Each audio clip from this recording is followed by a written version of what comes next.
नवरात्रि में यदि आपकी भी अखंड ज्योति 9 दिन के बीच में बुझ जाती है तो सबसे पहले आप ये जान ले कि अखंड ज्योति बुझने का मतलब माँ का नाराज होना नहीं है और ना ही आपके ऊपर कोई विपत्ति आने वाली है।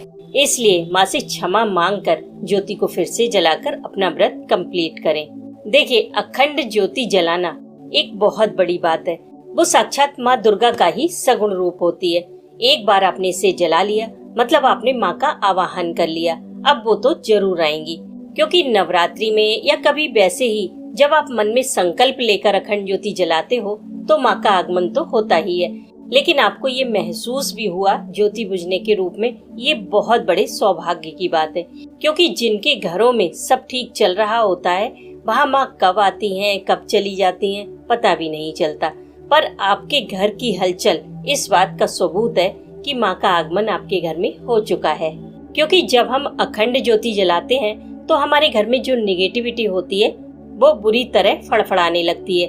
जब उसका दम घुटता है तो वो घर से बाहर भागती है, और जब कोई आता है या जाता है हलचल तभी होती है, तभी पर्दा हिलता है।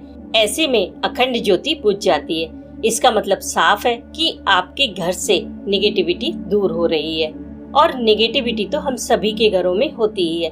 तभी तो आप देखेंगे कि पैसा सबके पास हो सकता है पर मन का सुकून हर किसी के पास नहीं होता।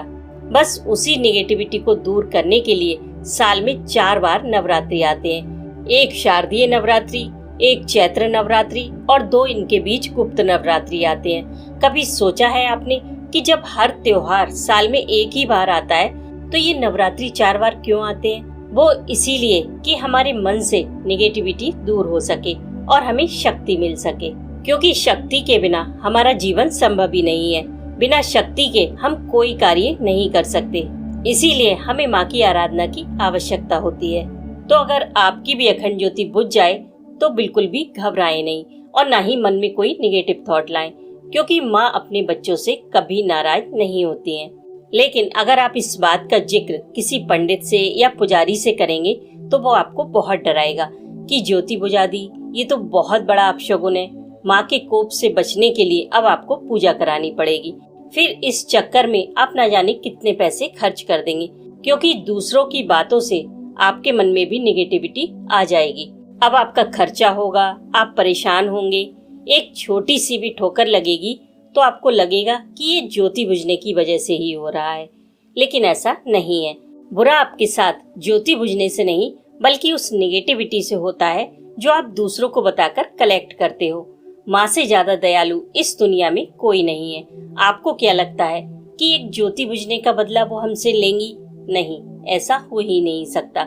वो तो सिर्फ उन राक्षसों का संहार करती हैं जो किसी स्त्री के प्रति बुरी नीयत रखते हैं या किसी अच्छे इंसान का हक मारते हैं। पर कभी भी मैंने तो ऐसा नहीं सुना कि किसी की ज्योति बुझ गई हो तो माँ ने उसे दंड दिया हो। लेकिन फिर भी अगर कभी आपकी ज्योति बुझ जाए और आपका मन बहुत बेचैन हो तो दुर्गा सप्तशती में दिए देवी अथर्वशीर्ष का 3 बार पाठ कर लीजिए, आपका मन शांत हो जाएगा।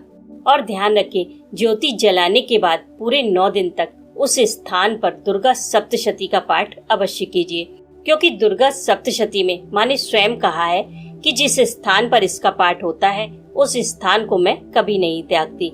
अगर पाठ करने में कोई प्रॉब्लम है, समय की कमी है तो डेली माँ दुर्गा के 32 नामों का पाठ जरूर करें।